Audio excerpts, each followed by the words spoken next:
Subconscious help. A common theme in self-help books are to commit whatever you want to do to your subconscious mind, to think about what you wanted to do a lot, and then in some way your subconscious mind will find and present the answer to you. The gist of all this failed, it seemed to me, to happen until an event in 1974 changed my mind.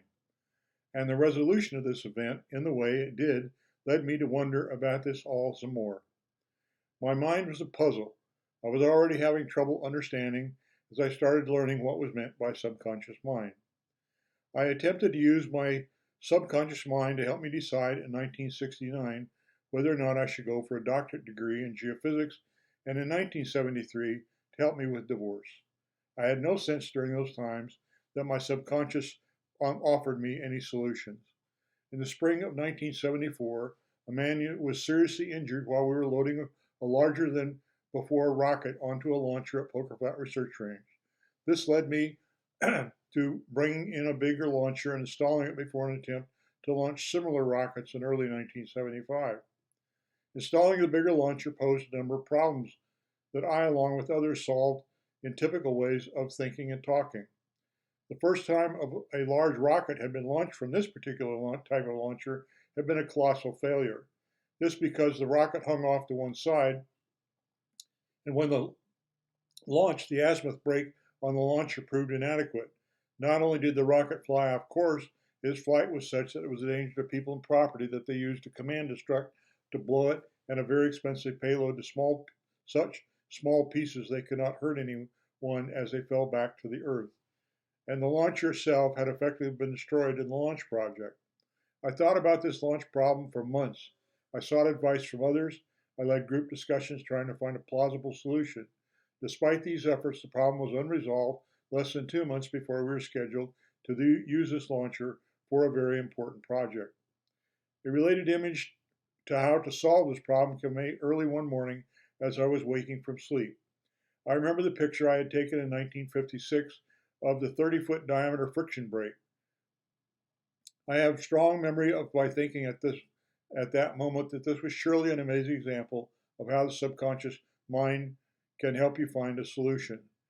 The friction brake had been built around 1900 to slow the descent of sacks of harvested grain on an aerial cable from the 2,000-foot elevation of the Palouse farming country, few hundred feet above the elevation of the Snake River, where the grain would be shipped on steamers down to Portland to market in Portland, Oregon. I found the 35mm color slide I'd taken of this brake and set my projector up in the Poker Flat conference room and showed the crew at Poker my solution first thing that same morning. The response was immediate and positive. It was a simple to construct solution.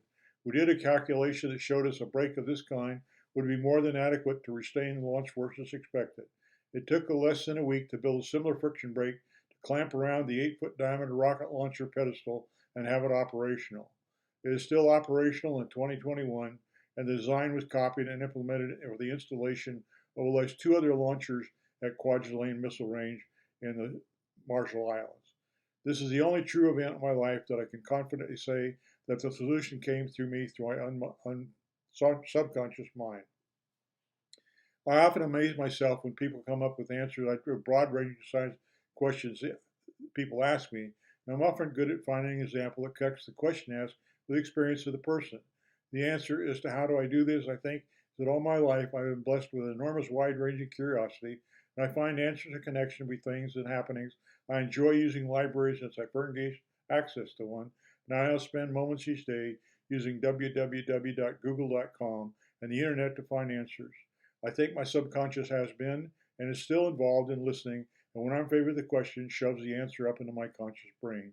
All at the same time, I don't think my subconscious will work on some things I want it to, and I don't know why.